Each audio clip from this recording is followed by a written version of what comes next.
बिस्मिल्लाहिर्रहमानिर्रहीम। अस्सलाम वालेकुम स्टूडेंट्स। CS506 के JDB में आप लोग को वेलकम। अच्छा, इस JDB की लास्ट डेट जो है सबमिशन की वो 26 दिसंबर से 27 दिसंबर है। आपने इन दोनों जो आपके दो दिन दिए हुए 26 एंड 27, इसमें आपने सबमिट करवाना है JDB को। इसके बाद आपने सबमिट नहीं करवाना, आपको कोई रिलैक्सेशन नहीं कि इसके बाद आपको टाइम दिया जाए। अच्छा, JDB का जो टॉपिक है, सबसे पहले हम टॉपिक देख लेते हैं।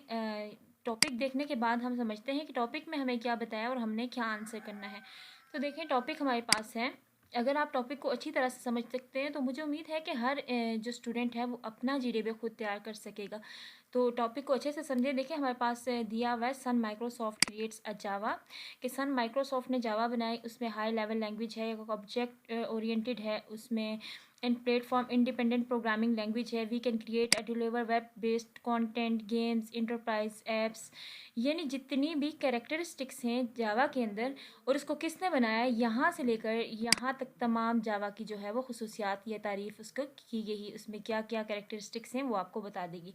लेकिन दूसरी साइड वो बात कर रहे हैं .NET की, और उसकी तमाम खुसूसियात जितनी भी हैं वो यहाँ लिख दी गई कि जावा किस कदर अच्छी लैंग्वेज है, या उसमें कितनी जो है आपके पास आप कह सकते हैं कि कितने आपके पास कंटेंट हैं जिनको आप जो है वो सॉल्व कर सकते हैं, उस पर क्या क्या काम आप कर सकते हैं, किस तरह की ये लैंग्वेज है। तो पहले इसी तरह जावा का बताया, फिर साथ .NET का, यानी यहाँ से लेकर यहाँ तक जो टॉपिक है इसमें इन्होंने दोनों लैंग्वेज को जो है वो उसकी कैरेक्टरिस्टिक्स आपको बता देगी। अब ये करेक्टरिस्टिक्स बता देने के बाद उन्होंने नेक्स्ट क्वेश्चन क्या किया कि करेक्टरिस्टिक तो आपको बता देगी, अब बताया कि suppose you are required to create a large project. Suppose आपको एक लार्ज प्रोजेक्ट बनाना है एक कंपनी के लिए एज अ सॉफ्टवेयर इंजीनियर, कि आप एक सॉफ्टवेयर इंजीनियर हो, आपने एक बहुत बड़ी कंपनी को हैंडल किया हुआ है, आपने अब उसका प्रोजेक्ट बनाना है। आपसे पूछा जा रहा है, आप सजेस्ट करें कि आपने कौन सा जो बेस्ट फ्रेमवर्क है आपने यूज़ करना है, या तो आपने इधर जावा और नेट, ये वर्ड जो और लगा है, आपने या तो जावा को सिलेक्ट करना है या नेट को, कोई इन दोनों एक साथ नहीं करने। स्टूडेंट्स मोस्टली जो होता है मतलब JDB में वो सारे टॉपिक जो है वो ऐड कर देते हैं, लेकिन टू दी पॉइंट अगर बात की जाए तो वो ज़्यादा बेहतर है। सो इसलिए यहाँ पर उन्होंने और का वर्ड लगाया कि आपने जावा या नेट पे बात करनी है, यानी आपको जो बेस्ट लगता है। ज़रा आप एक सॉफ्टवेयर इंजीनियर हो तो आप कौन सा जो है वो प्लेटफॉर्म यूज़ करोगे।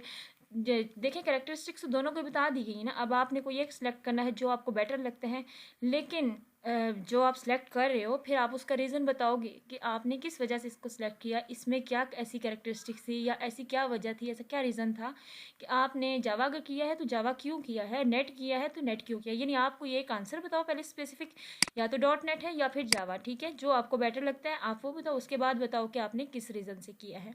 फिर देखिए, give your comment with proper reason in either case. आप कोई भी केस लेते हो, या तो जावा है या नेट है, लेकिन साथ आपने उसके जो है रीज़न भी बताना है। तो ये हमारा स्नैरियो है JDB का। इसके बाद हम थोड़ा सा इंस्ट्रक्शन को भी एक नज़र देख लेते हैं, फिर उसके बाद हम सोल्यूशन देखते हैं। तो देखिए, इंस्ट्रक्शन भी हमें दी हुई है कि आपका जो JDB है उसकी वेटेज कितनी है, 5% है, ओनली 5 मार्क्स हैं उसके। तो आपने इसको जो है वो मैक्सिमम 4 से 5 लाइन्स, यानी इससे ज़्यादा आंसर नहीं होना चाहिए, और आपका रेलेवेंट होना चाहिए, टू द पॉइंट होनी चाहिए बात। आप डायरेक्टली टू द पॉइंट बात करें, ज़्यादा लेंथी करने की या इसको ज़्यादा 10-15 लाइन्स या एक पेज बनाने की ज़रूरत नहीं है। सिर्फ 4 से 5 लाइन्स बना के आपने इसको बताना है JDB को। उसके अलावा उन्होंने बताया यहाँ पर, उसमें आपने ये जो है फ़ॉन्ट साइज़ कौन सा रखना है वो भी देख लेना, और ये साइज़ वगैरह दिखाया हुआ है किस तरह से करना। फिर उसके बाद यहाँ पर कुछ वेबसाइट्स और बुक्स हैं कि आप उनके मटेरियल के लिए उन चीज़ों को देख सकते हैं, लेकिन एज इट इज़ वहाँ से उठा के कॉपी नहीं करना, आपने उसको अपनी वर्डिंग में लाजमी जो है चेंज करना है।